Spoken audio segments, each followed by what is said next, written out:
All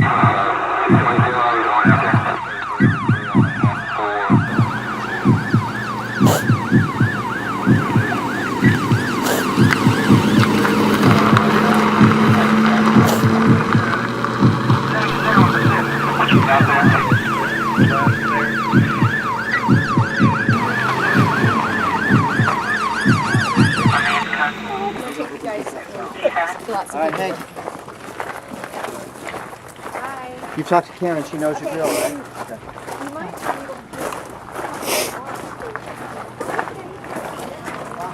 All right, you guys, I just need you to go through this door here and fill out some paperwork.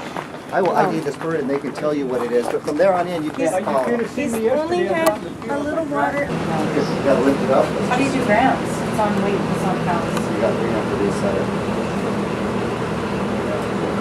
It is, it's a little... 0.39, well, 0.4.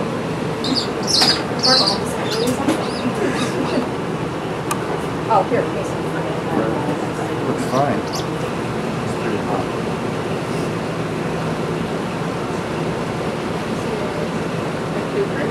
It's looking like that. It's looking like that to me. Oh, just because they're so big. They're Already, so big. Yeah. Bright yellow legs. Mm-hmm.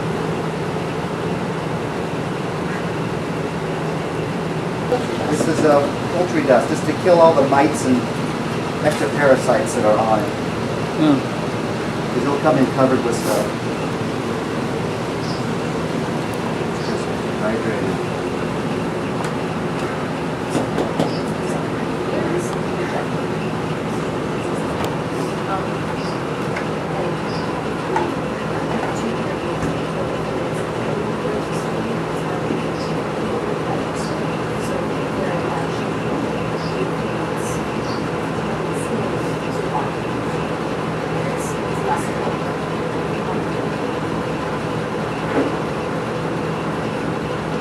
Remain on the other side.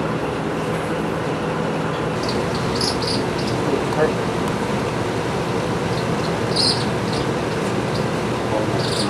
Huh?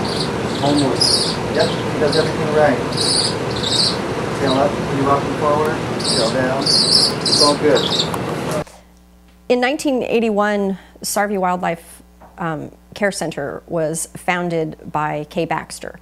And the organization actually started under the name the Everett Wildlife Center. And it changed its name several years down the road to Sarvey Wildlife. She named it for a wildlife officer with the Department of Fish and Wildlife in Washington State, who she had a good connection and a good relationship with professionally. And so she named the organization after him. So he has since passed away, but his name lives on here at the Wildlife Center. Very cool. We can pretty much sum our mission statement up into 3 words, and that would be rescue, rehabilitate, and release. So all of our animals are here because we're permitted for both mammals and migratory birds. It's illegal to perform rehabilitation work and care for wildlife if you are not licensed. You have to get an animal that is injured to a licensed rehabilitator within 24 hours is generally the rule of thumb. So if you come across something that is in need of help, you're to get it to a facility that can care for it. Here at Sarvey, we take all animals that are wild to the area. So we don't take in any domestic animals. If a domestic animal comes here, they're sent off to the proper facility, whether it's a place like the Humane Society for a dog or a cat, or some other type of sanctuary that might deal with farm animals, for example. We only deal with wild animals here, and we get all species. So everything from hummingbirds to eagles, from squirrels and raccoons to deer and bobcat.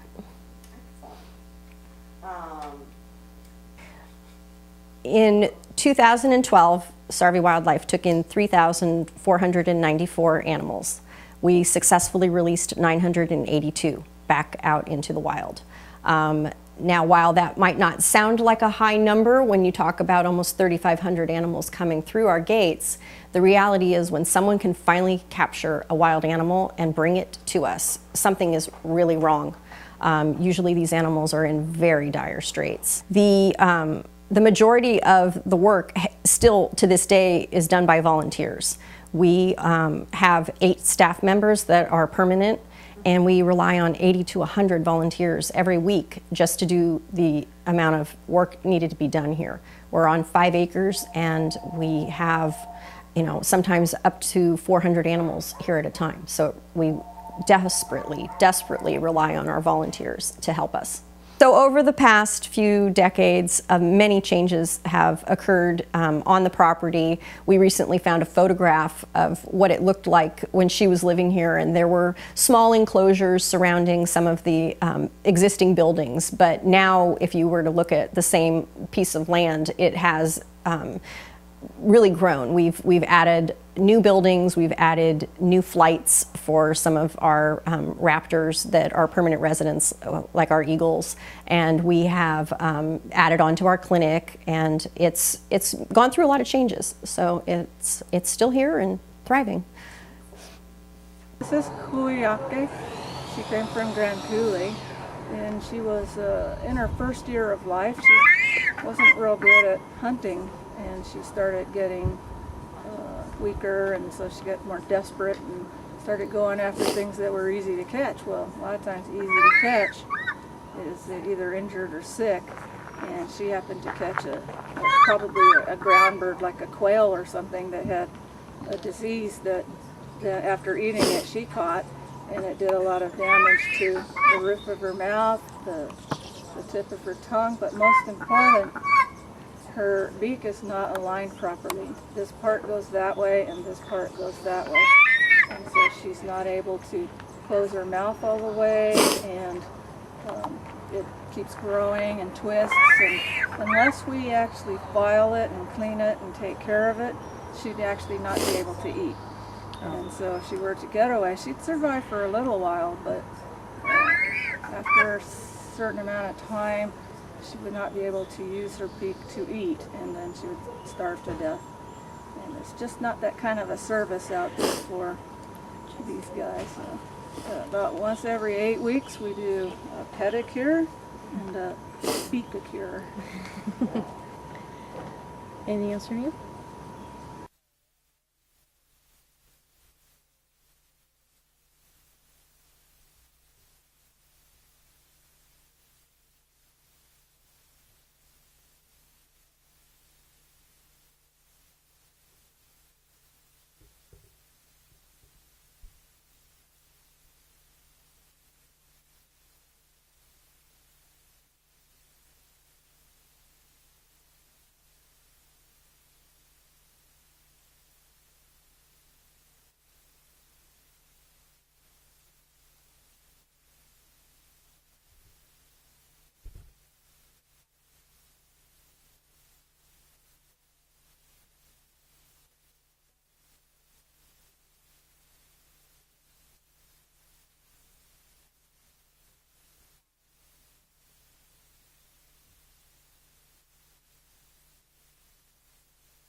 Their main diet, bald eagles like to eat fish mostly.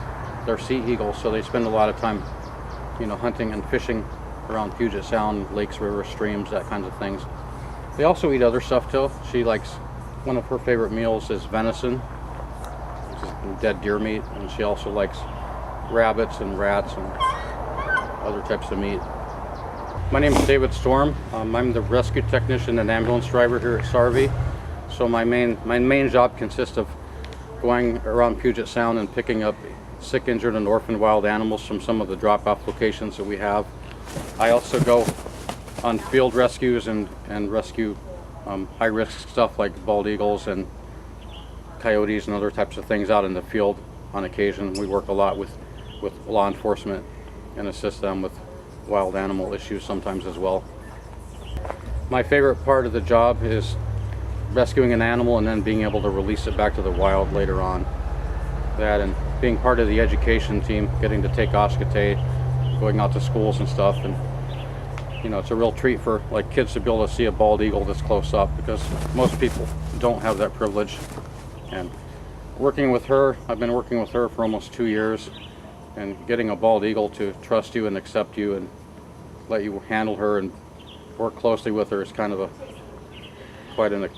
quite a special treat for me, because she is a wild animal even though she's living in captivity.